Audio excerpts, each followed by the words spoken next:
আমার ছোট্ট বন্ধুরা, আজ আমি তোমাদের মতি নন্দী রচিত কোনি গল্পে চ্যাপ্টার 12 থেকে একটা ইম্পর্টেন্ট কোয়েশ্চেন ডিসকাস করব। তোমরা মন দিয়ে শোনো। কীরকম ডাউন খাওয়ালো দেখলে? কে কোথায় এই মন্তব্য করেছে? ডাউন খাওয়ানো বলতে কি বোঝানো হয়েছে? কে কাদের ডাউন খাওয়ালো, কিভাবে এবং কেন? এর ফল কি হলো? মতি নন্দী রচিত কোনি গল্পে বক্তা কোনির 3জন ছেলে বন্ধু, যাদের গঙ্গায় আম কুড়োতে দেখেছিল ক্ষিতীশ। কোনি তাদের উদ্দেশ্যে হাত নাড়ে। তারা এই মন্তব্য করেছিল কমল দিঘিতে সাঁতার কম্পিটিশনের সময় কোনি 3 বডিতে অমিয়াকে হারিয়ে চ্যাম্পিয়ন হয় তখন। কোয়েশ্চেন খ, ডাউন খাওয়ানো বলতে কি বোঝানো হয়েছে? ডাউন খাওয়ানো বলতে কম্পিটিশনে হারালো বা ডাউন করলো। কোনি এই কম্পিটিশনে বাজিমাত করে।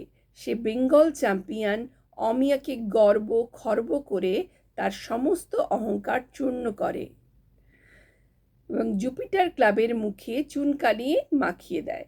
জুপিটার ক্লাব আত্মগরিমায় গর্বিত হয়ে কোনির প্রতি অন্যায় করেছিল, অবিচার করেছিল।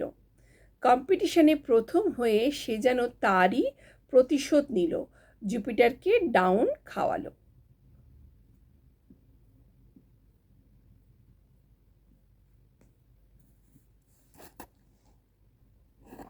কে কাদের ডাউন খাওয়ালো? বধূ চ্যাটার্জি হরিচরণ মিত্তির ষড়যন্ত্র করে ক্ষিতীশকে জুপিটার ক্লাব থেকে তাড়িয়ে দেয়, তাকে ইস্তফা দিতে বাধ্য করে। কোনিকে তারা সাঁতার কাটার সময় সুযোগটুকু পর্যন্ত দেয়নি। সেই ক্ষিতীশ অ্যাপোলো ক্লাবে এসে কোনির রীতিমতো ট্রেনিং দিয়ে একজন সার্থক সফল সাঁতারু তৈরি করে, যে জুপিটার ক্লাবের গর্ব বেঙ্গল চ্যাম্পিয়ন অমিয়াকে হারিয়ে দিয়ে নূতন চ্যাম্পিয়ন হয়।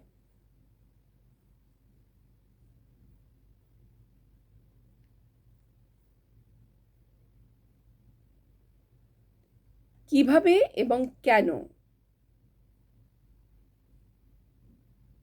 ক্ষিতীশ সিংহ জুপিটার ক্লাবকে ভালোবাসত প্রাণ দিয়ে। কোনো অবস্থাতেই ক্ষিতীশ জুপিটার ক্লাব ছাড়তে চায়নি। কিন্তু বধূ চ্যাটার্জি, হরিচরণ মিত্তির ও আরও অনেকে হীন ষড়যন্ত্র করে ক্ষিতীশকে ক্লাব ছাড়তে বাধ্য করে। এমনকি কোনিকে জুপিটার ক্লাবে সাঁতার কাটার সামান্য সুযোগটুকু করে দেয় না। ক্ষিতীশ সিংহ প্রতিজ্ঞা করেছিল এর প্রতিশোধ সে নেবেই। সেই প্রতিশোধ বড় মধুর প্রতিশোধ। অমিয়া পা ধোয়ার জল খেতে হবে কোনিকে।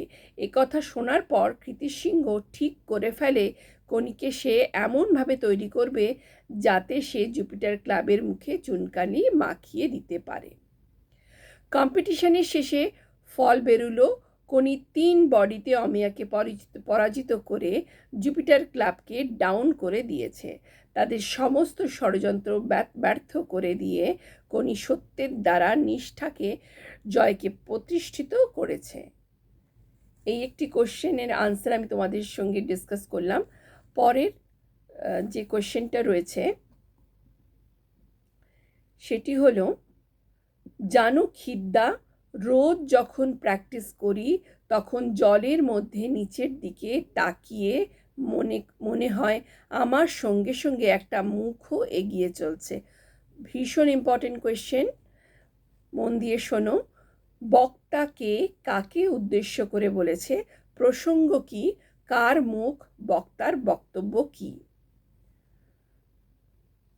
বক্তাকে মতি নন্দী রচিত কোনি রচনায় বক্তা সদ্য জুপিটার চ্যাম্পিয়ন হওয়া সাঁতারু কোনি।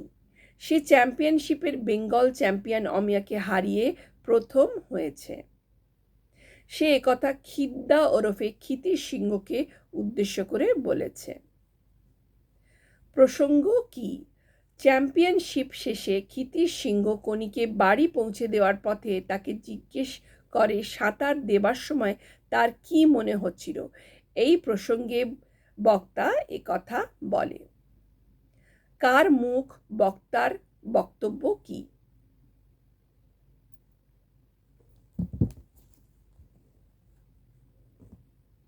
বক্তা কনি সাঁতার কাটার সময় তার দাদা কমল পালের মুখ দেখতে পাওয়ার কথা বলেছে। কমল পালের ইচ্ছা ছিল সেও বড় সুইমার হবে, তবে সে ইচ্ছা পূরণ হয়নি। অকালে তার বাবার মৃত্যুর পর সংসারের সব দায়িত্ব তার ঘাড়ে এসে পড়ে। বাধ্য হয়ে তাকে সাঁতার ছাড়তে হয়। কিন্তু সে যে স্বপ্ন দেখেছিল তার সেই স্বপ্ন যেন কনি পূরণ করতে পারে। কনি সাঁতার কাটার সময় দেখতে পায় তার দাদা যেন তার সঙ্গে সাঁতরে চলেছে। যে স্বপ্ন তার দাদা দেখেছিল সে স্বপ্ন যেন কনির মাধ্যমে বাস্তবায়িত হচ্ছে। তাই কনি সাঁতার কাটার সময় জলের তলায় তার দাদার মুখ দেখতে পায়, যা তাকে অনুপ্রেরণা দেয়। যেন বলে, কনি, আরও জোরে, আরও জোরে, আরও জোরে, তাকে লক্ষ্যে পৌঁছতে হবেই। আমার স্বপ্ন তোকে পূরণ করতে হবেই। এই দুটি প্রশ্নই খুবই ইম্পর্টেন্ট। তোমরা ভালো করে দুটো পড়ো, বারবার শুনো আর সাবস্ক্রাইব করো, যাতে আরও ভালো ভালো ভিডিও তোমরা দেখতে পারো। ভালো থেকো।